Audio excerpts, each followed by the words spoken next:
Makanya pada waktu saya mengambil foto Ibu Ratu Mas Laut Selatan jam 10 pagi itu ya, itu di sini saya bicara di sini ngebong dupo sarate ya. Kenapa kok mesti dupo?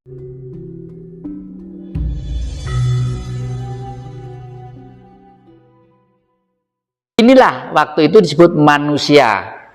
Setelah ada manusia, setiap kelompok orang, entah di Afrika, entah di Jepang, entah di Cina, setelah ada kelompok orang, pasti ada satu yang terpilih terbaik.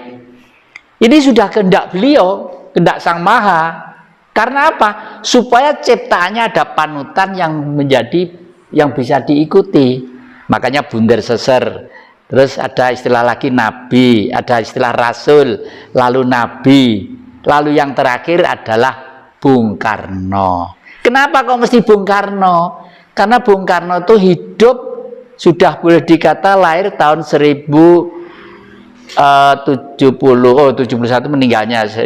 Bung Karno lahirnya tahun Juni 6 Juni ya, itu ya 1901 ya, itu ya lahir Bung Karno ya, itu ya.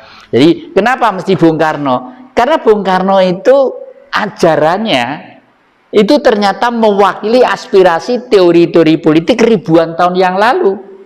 Bahkan di dalam buku ini saya katakan ajaran Bung Karno itu membimbing manusia tahun 2000 sampai tahun 3000 yang akan datang.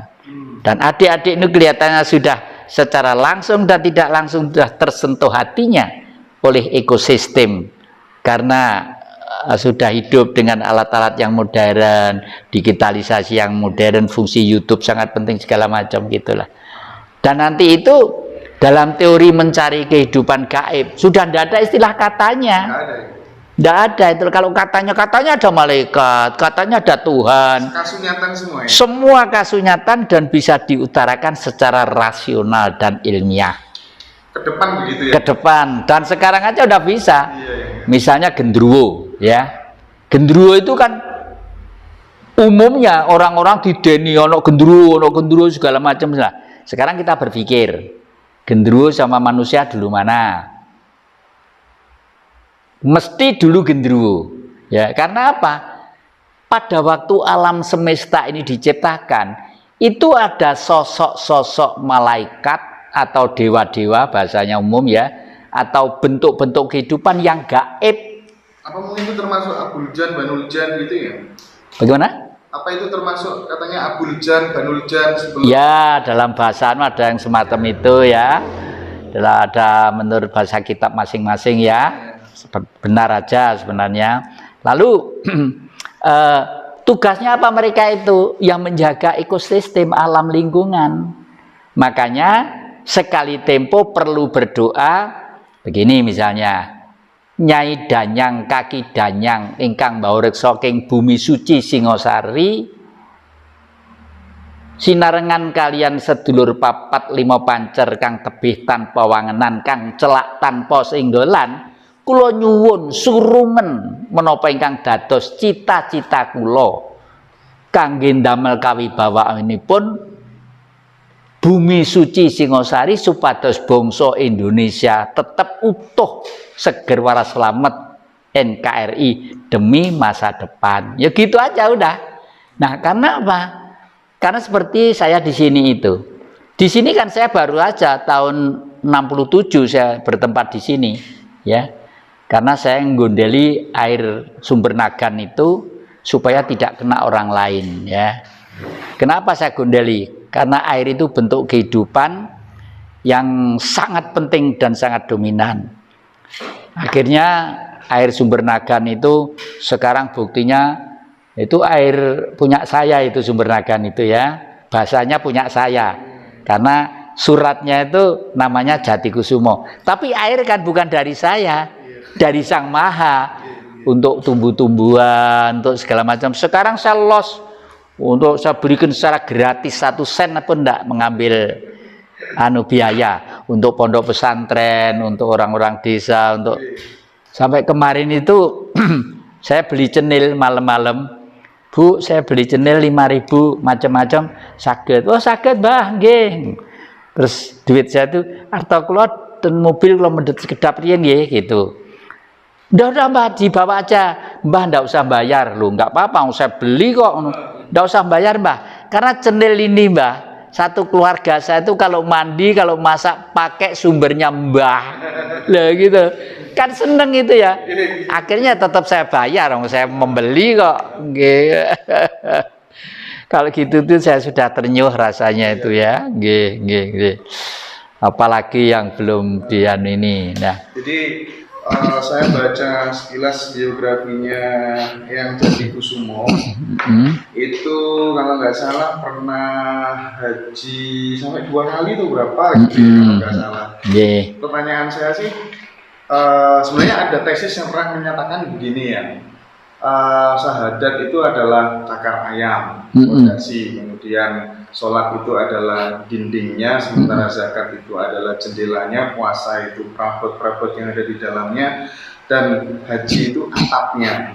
Nah, saya kemudian bertanya-tanya sebenarnya tujuan orang berhaji itu sebenarnya untuk apa sih ya, dengan bayar segitu besarnya gitu ya? Di dalam Islam itu ada tataran jenjang untuk mencari ilmu ya, syariat, tarekat, hakikat, makrifat ya. Jadi dari bawah syariat, tarekat, hakikat, makrifat.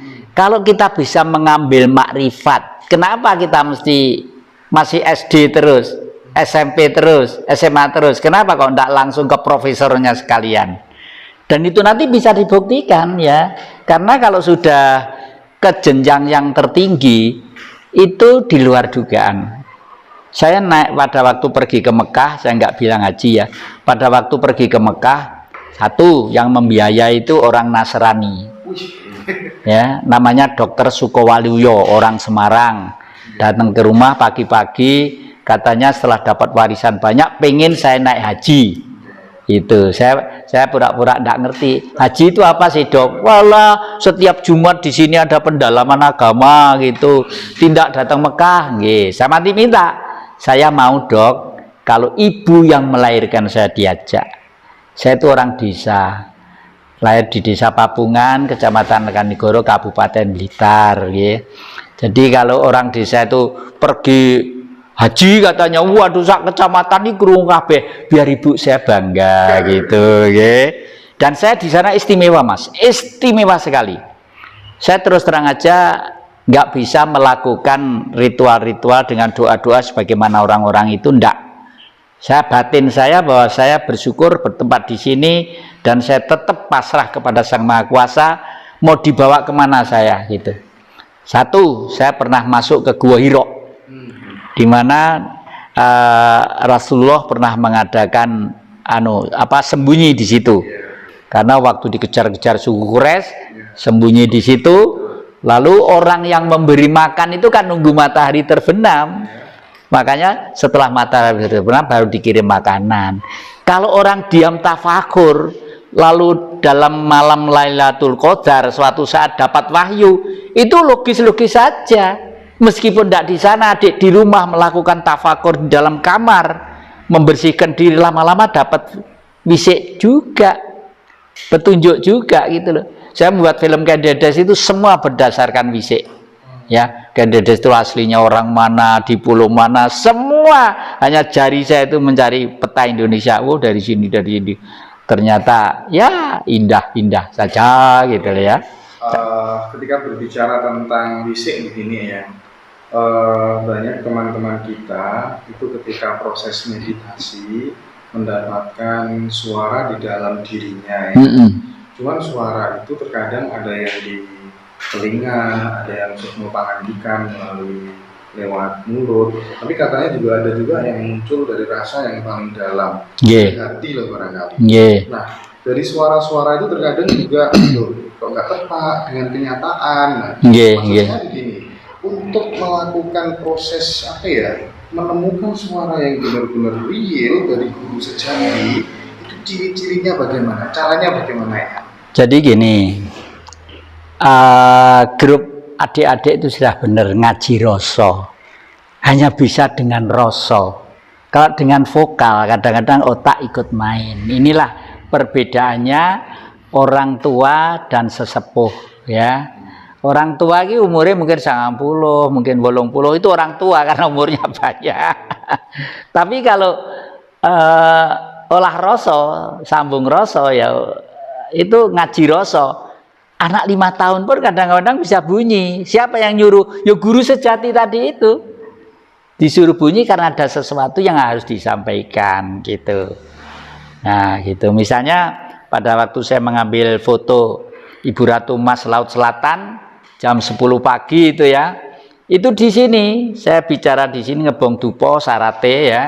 Kenapa kok mesti dupo? Bagaimanapun kalau nenuwun itu harus ada bau-bau wangi-wangian yang seger-seger supaya ikut bahagia kita itu gitu. Terus umpama diucapkan saya bilang gini, duh Gusti pencipta seluruh sekalian alam, perkenankanlah hamba pengen mengetahui sosok Ibu Ratu Laut Selatan yang tertulis di dalam kitab-kitab itu apakah ada. Kalau ada kami pengen sekedar informasi tentang keberadaannya berbentuk apapun bisa gitu. Terus saya pakai kamera, belum digital gini waktu itu ya, masih manual gini, ASA 200 kecepatan tinggi plak gitu. Itu keluar dari laut ada apa? Itu yang ya? Iya ya itu. Keluar dari laut ini di dekatnya Balikambang. Balikambang, ya itu. Semacam kayak apa ya? Cahaya. Kayak cahaya ada anunya itu ya, sayapnya ya, kayak sayapnya gitu.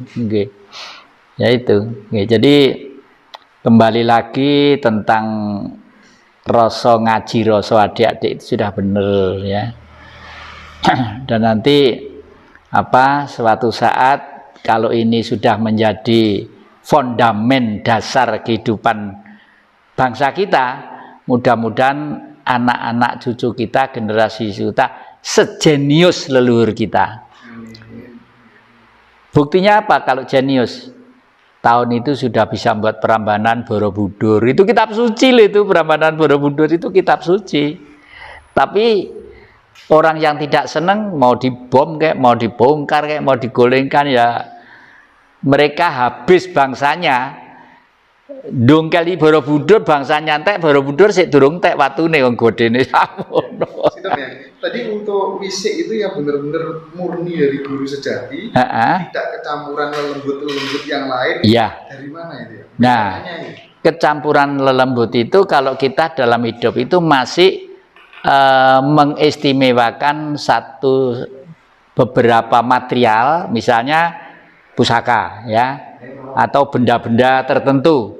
Itu bisa juga. Nah, makanya saya senang ngumpulin benda-benda keris, tombak atau sangan aneh itu. Tapi coba kegemaran aja. Dan saya kalau dapat keris misalnya, pertama kali mesti harus saya bersihkan isinya. Karena orang-orang itu yang umumnya yang dapat keris, orang-orang yang di desa-desa itu kadang-kadang supaya disotrek nih ke makam ini, ke pohon ini, saya nggak seneng gitu.